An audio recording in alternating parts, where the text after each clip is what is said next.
Magandang hapon sa inyong lahat. Ito po si Herbert Curia, author, promoter ng The Bible Evangelization. Kakibat ang ating pananalig sa ating banal na Panginoon Diyos, banal na Panginoon Kristo at gabay na pinagbuligan ng Santa Maria, ay ating po ibinabahagi sa inyo sa ating ito. Ang mensahe ng ating banal na Panginoon Diyos. Ang tema ng mensahe ng ating banal na Panginoon Diyos ay ang pagbubuklod ng pamahalaan sa pamilya at lipunan. Ngayon, babasahin ko po sa inyo mga mensaheng ito mula po doon sa Bagong Tipan o mabuting balita ng paghahari ng ating Panginoon Diyos sa pamamagitan ng banal na Panginoong Kristo. At ayon po dito kay Apostol San Mateo, Kabanata 11, talatang 5 hanggang 6, ito po ang mensahe. At sinabi, dahil dito ay iiwan ng lalaki ang kanyang ama't ina at magsasama sila ng kanyang asawa. At sila magiging isa. Kaya't hindi na si dalawa kundi isa. Ang pinagsama ng Diyos ay huwag paghiwalayin ng tao. Ipagpatuloy po natin kay Apostol San Lucas, Kabanata 12, talatang 4 hanggang 4. Ito po ang mensahe. Tumugon ang Panginoon. Sino nga ang tapat at matalinong alipin? Hindi ba siya ang pamamalayan ng kanyang Panginoon sa sambahayan nito upang mabigay sa ibang mga alipin ng kanilang pagkain sa karamatang panahon? Mapalad ng alipin iyon kapag dinatan niyang gumagawa ng gayon, pagbabalik ng kanyang Panginoon. Ipapatuloy po natin sa mga taga-Roma, Kabanata 14, talatang 19. Ito po ang mensahe. Kaya't pagsikapan natin gawin ang mga bagay na pagdudulot ng kapayapaan at makapagpapatibay sa isa't isa. Ipapatuloy po natin sa mga taga-Hebreo, Kabanata 12, talatang 19. Ito po ang mensahe. Magpakabanal kayo at sikaping makasundo ang inyong kapwa, sapagat hindi niyo makikita ang Panginoon kung hindi kayo mamubuhay ng ganito. Pagpatuloy po natin sa 1 Korinto, Kabanata 12, talatang 18 hanggang 19 at 20. Ito po ang mensahe. Subalit, inilagay ng Diyos ang bawat bahagi ng katawan para sa minabuti niya. Hindi niya maituturing na katawan kung ito isang bahagi lamang. Ngunit ang totoo ay marami ang mga bahagi, ngunit isang katawan lamang. Kaya't hindi masasabi ng mata sa kamay, hindi kita kailangan, ni ng ulo sa mga paa, hindi ko kayo kailangan.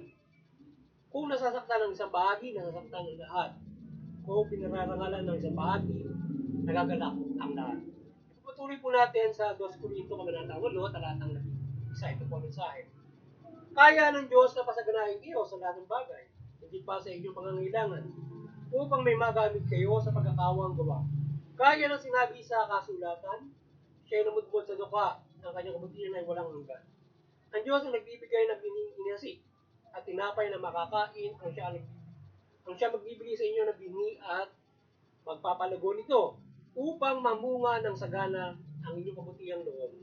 Pasasaganahin niya kayo sa lahat ng bagay, para lalo kayo makatulong sa marami. Sabi dadami ang magpapasalamat sa Diyos dahil sa inyong tulong na dadaling ko sa akin. Ipagpatuloy po natin sa Taga-Roma, Kabanata 13, talatang 1 at 2. Ito po ang mensahe. Ang bawat tayo pasakop sa mga pinuno ng pamahalaan, sapagkat walang pamahalang hindi mula sa Diyos at mga pamahalang iran ay tinatag ng Diyos. Ibigyan ninyo sa bawat isa ang nararapat sa kanya. Pagbayad ng buwis, sa inuukulan, gumalang na nararapat igalang, parangalan at dapat parangalan. Ito po ang mensahe at salita ng ating banal na Panginoon Diyos. Ating pong pasalamatan ng ating banal na Panginoon Diyos. At hindi ng banal na Panginoon Kristo at ang banal na Santo Espiritu Santo. Maraming salamat sa ating banal na Panginoon Diyos, banal na Panginoon Kristo at Espiritu Santo at sa banal na Santo. Ngayon ay ipaliliwanag ko po sa inyo itong mensahe ito. Wala po din sa tema na ang pagbubuklod ng pamahalaan sa pamilya at lipunan. Nais pong ipabatid sa atin ng ating banal na Panginoon Diyos sa pamamagitan ng Panginoon Kristo na kahit sa kanyang mga inihayag na tayo ay nais siyang ipabatid sa ating pamahalaan at sa lahat, lalong-lalo na sa pamahalaan. Sabi ng ayon sa ating banal na Panginoon Diyos ay yung pamahalaan ay upang mapagbuklod nito ang sambayanan o yung mga may mula doon sa pamilya, ganito yung dapat gawin niya mula doon pa lamang sa mag-asawa. Yung mag-asawa ay gabayan nito na sila ay hindi dapat paghiwalayin ng tao. Yung mga pinagbuklod ng Diyos ay hindi dapat paghiwalay ng tao. So ganun niya, mula doon ay pinagbubuklod ng pamahalaan yung pamilya sa pamamagitan ng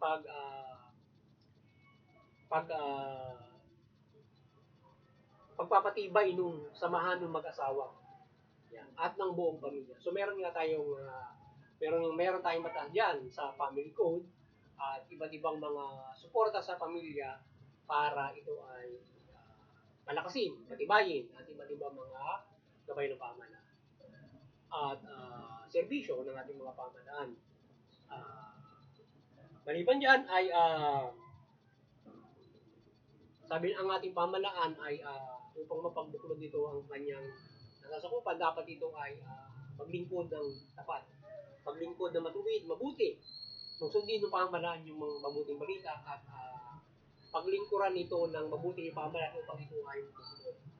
Mula doon sa balangkas ng pamahalaan, paano ito mamamahala. So marami mula doon sa peace and order o pag-maintain ng kapayapaan ay dapat ay ang pamahalaan ay accountable na tapat o matuwid nga o ika nga bilang lingkod ng Diyos maging banal din kayo parang Diyos na lingkod sa mga tao at panaganapin ninyo ang kapayapaan. So yan ang pangunahing nga nagabay ng Diyos o gawain ng pamahalaan, panaganapin nyo ang kapayapaan sa iyong nasasakupan para mapagbuklod mo ang sanggunian o yung mamamayan mo mula doon sa pamilya na kailangan sila magabayan mo sa kapayapaan.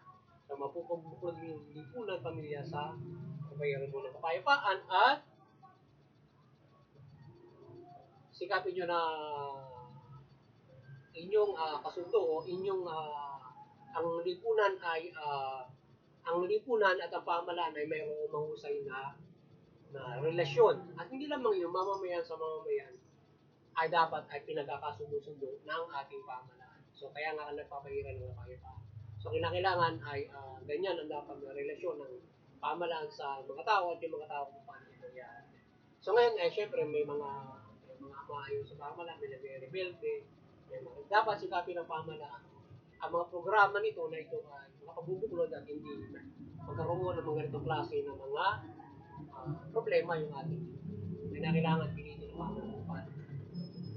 Yung ganyan para hindi yung mga tao mag-rebelde, hindi yung tao gumawa ng krimen o magkaroon ng kabuluhan sa lipunan. Tapos itibuklod sa mapayapa at mahusay na pamumuhay yan. Kaya mula nga doon sa pamilya. So, sabi nga ng Panginoon Diyos ay dapat yung pamahalaan walang itatangi. So, mamahala ito ng walang mataas, walang maliit, wala itong sinisino na pabor o pinapaboran. Kinakailangan fair sa lahat ng ating pamahalaan o fair ng equal justice. So, dapat yung pamahalaan walang pinipilingan. So, dapat siya ay fair for everybody else. Pero kung ang pamahalaan ay may ginigilingan, hindi maganda yun.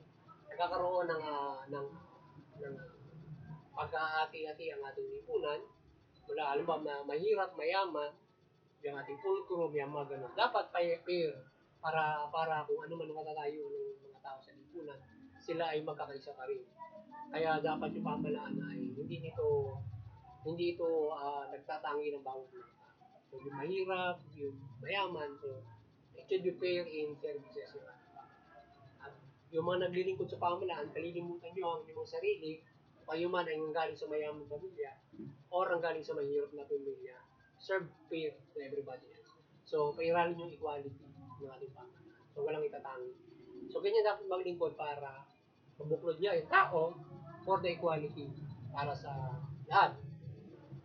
At paglingkuran niya, tulungan niyo yung pamahalaan, siyempre, ipapapulad na ito.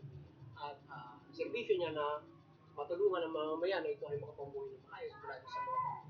Na masiguro ng pamahalaan na ang bawat pamilya ng lipunan ito ay mayroong kakanin, mayroong ito mahusay na pamumuhay. So kaya nga tayo nakakaroon ng yung economic status natin, ano ba para mamuhay na maayos ang bawat. Sa gayon, nabubuklod mo yung pamilya for that at ang lipunan para doon sa kanila pang ibinibigay mo. Sapagkat kung yung pamilya nag-iikawos, maaaring gumawa ng krimen yung isa ganito, yung pamilya. So, nasisira yung pamilya in doing such crimes of any masamang gawain, nag-attempt sila doon dahil sa kahirapan. Even though in the government, maraming nag-attempt kung hindi naging mahusay yung pamumuhay ng mga nasa pamalaan at in private. Siyempre lahat may pamilya. So ngayon, kung ang pamilya ay hindi sapat ang pinabubuhay, problema yun. So dapat, paguli ng pamalaan ang mabuklod niya sa isang mahusay na ekonomiya, yung kanya tulungan niya yung mga pamilya na mga nagkikahos, dapat mapamuhay niya ito ayon sa karapatan na nais din ng ating mga lakang. So everybody will be equal to rights. So wala naghihirap at nasiservisyo na mahusay ang mga lipunan. So mapagkakaisa niya sa karapatan ng lahat na makapumuhay ito from the services of the government. So, kaya yung pamalaan ay ito ay hindi lamang pang individual kundi yung ating pamalaan ay papasagana pa nito ng lubos kung ito ay mahusay sa paglilingkod sa kanyang narasalupan. Kung ito ay mahusay tumulong, so ang pamalaan ay maging bukal ang kasaganaan upang ito ay makatulong, upang ito ay mapalago ang ekonomiya. Kaya magpasunod na maayos sa inyong mga nasasakupan sa mga pamilya at sa buong lipunan. At yung mga tao naman syempre sumunod sa pamalaan. Yung mga nasa pamilya, iwasan nyo yung kayo ay magkasala sa pamilya, lalaki, babae, iwasan magkasala kayo doon sa inyong mga esposo o esposa para hindi kayo nauuwi doon sa hiwaan ng pamilya. So, nauuwi doon sa hiwalayan. At isa sa malaking problema ngayon ay yung gusto nga magkaroon nga ng divorce. So, ito ay isang bagay na magiging sira ng pamilya. Patuloy na tutulbukan mo sirahin yung pamilya na pamalaan kung kanya napapayagan yung gano'n. So, kaya para ang gawin ng pamalaan ay pagbuklarin mabuti yung pamilya hanggat magagawa niya to resolve the family para yung ano man yung problema na nangyayari. Ang mabigat lamang, syempre, kung mayroon talagang mabigat na krimen, so yun, maaaring managot ang sino man sa pamilya. Pero hanggat magagawa na ang pamilya ay buklod, pagbubuklod rin. So, that's the thing na yun yung problema sa pamilya kung mayroong krimen na nangyayari. So yun, dapat ay mapag-usay yung relasyon sa pamilya at maraming dapat gawin ng programa ng gobyerno to bind the family. So may iwasan yung hiwalayan, broken family. So, natutulungan sa lahat ng bagay. At walang diskriminasyon, mahirap, mayamang pamilya, individual sa atin. So, ganyan dapat, pakubuklong rin ang ating pamalaan, yung pamilya at yung libo. At napakarami pa sa balangkas ng ating balita upang ang pamalaan ito malima, yung mga nanunungkulan at ang pamalaan kung paano ito mamamahala sa pamamagitan. Pagkat ang pamalaan, hindi naman namamahala ito. Mula lang sa iniluklok natin doon at mga inilagay natin mga kawalan dyan. Kundi kasama ang tao dyan sa mga sa pagkakaroon sa pagkakabose sa pamalaan, kagaya ng demokrasya at pagbubuo ng ating isang pamalaan. Kaya bago na mabuo yan, kasama ang mga tao. Yan. Hindi lang yung namumuno. So yun, kaya tayo ay yung mga nakaluklok, bigyan naayos para mapapukulin nyo yung sa katawan at huwag kayo magtatangi ng mga to mind the people.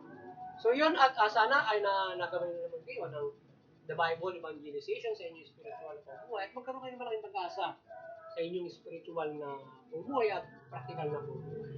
Sa malaking pag-asa sa kaligtasan sa inyong spiritual na pamumuhay at maging sa pang-practical na pamumuhay kayo ay magligtas sa pang-araw-araw ninyong pamumuhay kung kayo ay makatutugon at makasusunod sa mabuting balita o magpapailalim kayo sa ating banal na Panginoon Diyos at mula sa banal na Panginoon Diyos. Sa gayon, ay mula sa pagkasabuhay ng mabuting balita, kung ito ay practically sa buhay pa lang naman natin, tayo makapamumuhay na ng maayos. Hindi lamang yan, tayo ginagabayan ng banal na Panginoon Diyos ng kanyang kapangyarihan, ng kanyang pagpapala para sa mga araw-araw natin po. At muli, sana tayo ay gabayan ng ating Panginoon Santa Maria, ng kanyang pagpapala, ng kanyang pagmimilagro, ng kanyang kaliwanagan, ng kanyang aparisyon na tayo ay gabayan upang talimain ang mabuting tayo sa ating pananalangin, samahan tayo sa ating pananampalataya sa Panginoon Diyos ng Banal na Santo.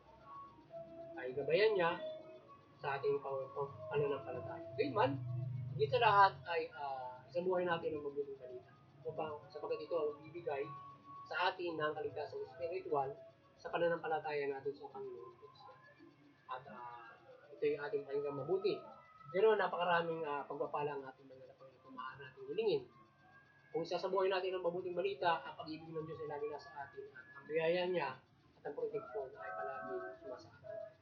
At doon sa interpetuity, patuloy tayo makaisa, lumayan natin ang ating mga reliyon. Sa gayon, hindi tayo magkakaroon ng mga hidwaan, sigalutan, na uwi sa karasan digmaan. Bakos, nakagagabay tayo ng kapayapaan, pagmamahal at pagtutulungan sa buong mundo, sa bawat mga bansa. Lalo na doon sa nagkakaisa mga bansa, sa United Nations. So, yung bawat mga reliyon makakagabay sa United Nations na ito ay lalong maigting sa pagbubuklod mula sa bawat mga reliyon. At muli doon sa CBCP and Vatican Church ay patuloy kayong gabayan ng Banal na Santa Maria, ng kanyang liwanagan, at patuloy niyo pagpupulurin sa katawan, sa pananampalataya sa ating Panginoon, simula Panginoon sa Kristo, at mabuting. At sa ating munting kakayanan, sa pagbabahagi ng mabuting balita dito sa Divine Wall Evangelizations ay tayo ay patuloy na nanampalataya ng gabayan ng Banal na Panginoon Diyos, Panginoon sa Kristo at Espiritu Santo, at paggabay ng Banal na Santa Maria ng kanyang kaliwanagan sa ating pananampalataya sa pagbubuklod ng sangkatauhan mula Panginoon Diyos at mula Panginoon sa Kristo at mabuting balita. So, at sa mga kapamalaan, mula dito sa bansang Pilipinas, kayo magabayan ng Banal na Santa Maria, magabayan kayo ng mabuting balita. Magabayan kayo ng Panginoon Diyos, Panginoon sa Kristo at Espiritu Santo, at mamahala kayo ng matuwid, mabuti, patas ng hustisya, at tagulin niyo yung karapatan ng tao. Sa gayon, makapamumuhay ng mabuti, maulad ang bawat nasasakupan. At magagabayan sila upang sila makapanampalataya at may sapakting na kanilang pananampalataya ng magaan at mabayapa. At doon sa nagkakaisang mga bansa, kayo ay magabayan ng Banal na Panginoon Diyos, Panginoon sa Kristo, at Espiritu. Magabayan kayo ng Banal Santa Maria at patuloy kayo maging buklod. Patuloy niyong tugulin yung karapatang ng tao at ang inyong mandato. Magandang hapon sa inyong lahat at God bless you. Naway samahan kayo ng Banal na Santa Maria sa inyong pamumuhay, sa inyong tahanan, sa inyong pananampalataya sa ating mga Panginoon. Magandang hapon sa inyo.